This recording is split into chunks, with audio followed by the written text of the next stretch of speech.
Aujourd'hui, l'étape 4 a véritablement commencé en baie de Sanya, en compagnie de spectateurs chinois, toujours aussi enthousiastes. Famille, amis et fans chinois, tous étaient là pour saluer le départ des équipages. Contrairement au départ des précédentes étapes, les bateaux devront d'abord effectuer un parcours de 43 000 nautiques avant de retourner au port de Sanya, lieu d'où ils attendront de pouvoir repartir en fonction de leur temps d'arrivée. La régate s'est déroulée avec d'excellentes conditions météo. Puma a tout de suite pris la tête, Groupama, lui, a très mal démarré en touchant la bouée de départ, l'obligeant à faire un tour à 360 degrés. En direction de la première bouée, Puma était toujours en tête, suivi de Camper, Telefonica, Abu Dhabi, Sanya et enfin Groupama. Le classement était toujours le même au passage de la bouée numéro 2. Puma a réussi à creuser la distance avec les autres bateaux sur le bord de près. Telefonica a été le premier à virer, suivi de Sanya et d'Abu Dhabi. Puma, Camper et Groupama ont décidé, eux, de rester du côté droit du parcours, scindant les bateaux en deux groupes. À l'approche de la bouée numéro 3, l'avance semblait nettement en faveur du groupe resté à droite du parcours. Puma et Camper ont compté presque une minute d'avance sur Abu Dhabi, Telefonica, Groupama et Sanya. Pourtant, au moment de passer la troisième bouée, Abu Dhabi a fait une faute en voulant empêcher Telefonica d'enrouler la marque. À titre de pénalité, Abu Dhabi a été obligé de faire un 720 degrés et s'est retrouvé dernier.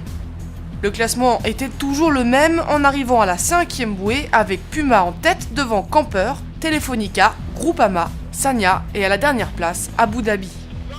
Alors que les bateaux remontaient à nouveau au près, le groupe s'est divisé encore une fois. Groupama est parti vers la gauche tandis que le reste de la flotte restait lui à droite du parcours. À la bouée 6, Puma dominait toujours Camper de plus d'une minute, suivi de près par Telefonica devant Groupama, Sanya et Abu Dhabi. Yang Wei, gymnaste chinois médaillé d'or aux Jeux Olympiques et invité à bord de Camper, a fait une belle démonstration de son talent.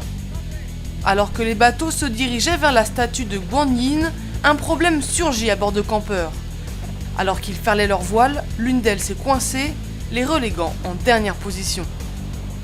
En arrivant sur la statue, Puma avait maintenant plus de 3 minutes d'avance sur Groupama qui avait réussi à se hisser à la deuxième place. Les Français comptaient une avance d'1 minute 30 sur Telefonica en troisième position, suivi de Camper, d'Abu Dhabi et de Sanya, maintenant à la dernière place. Mais tout a changé quand les bateaux se sont dirigés vers le port. Seul Puma entreprit d'aller chercher du vent plus au large. Malheureusement pour eux, l'air n'est jamais venu, les faisant passer de la première à la dernière place. C'est donc Telefonica qui a franchi la ligne d'arrivée en tête avec 2 minutes d'avance sur Groupama.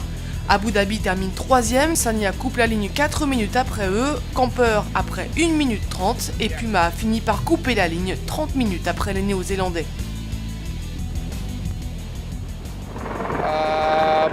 I think at the end of the race we did a lot of sailing, but where everything changed was on the transition. Then when coming back, Puma was first, and I think they have a lot of bad luck. I'm very sorry for them because they did a fantastic race and then they stay there forever. Now we just crossed pretty easy from one win to the other, and then we were in front, so then was just an upwind. I think that was the point on the race. Demain matin, le départ sera donné à 7h heure locale. Restez donc connectés sur www.volvooceanracelorient.com pour suivre cette grande étape vers Auckland.